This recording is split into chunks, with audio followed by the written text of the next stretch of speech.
can. Try not to move. Snap back. Help me, somebody! We're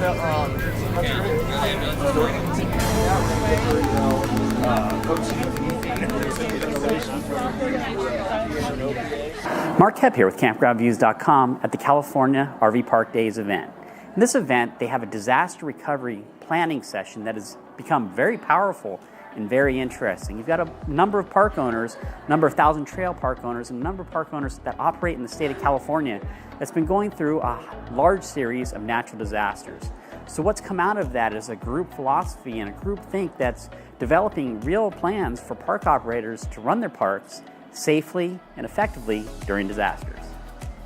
Starting out with presentations by the FBI and Border Patrol, the event really kicked into high gear as the park operators discussed disasters they've had, considered that could happen, and how they'd react to it. And as a park operator, it's something after this event you should absolutely think about. Things really shifted into high gear when Hytropy stepped into place and invented and presented a reverse disaster.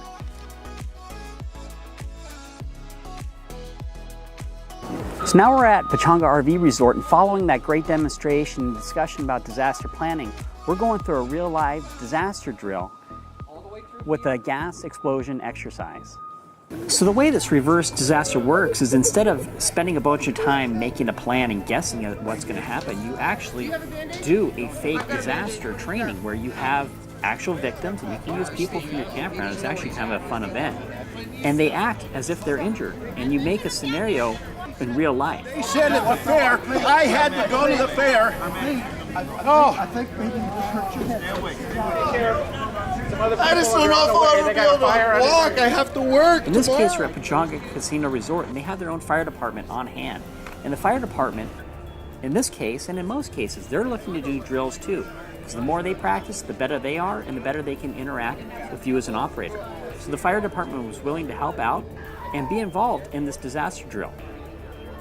Through the exercise, you discover what is in your disaster kit and whether or not it works, what your plans are, whether or not they would work, and how crazy an actual disaster can be. It'll be okay, Lucille. It's gonna be okay.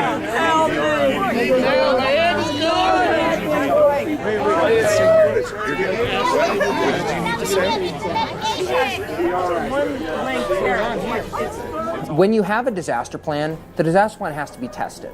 You have to put it under actual disaster conditions in order to see whether it's going to work.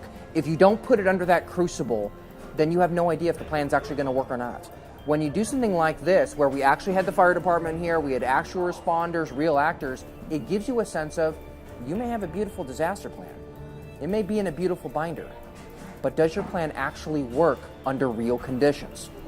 So at an event like this, when you hold them in your actual facilities and you hold them at your actual campgrounds, you discover maybe the plan didn't work as well as I thought it did. Maybe all those things that I thought were going to work well didn't work so well. Or on the converse, there are things that I didn't think would work great and worked fantastic. It'll really expose the weaknesses and expose the strengths in any disaster program in any park. A huge thank you to the California Association for putting this on, and if you want to be involved in the future, reach out to them, calarvc.org.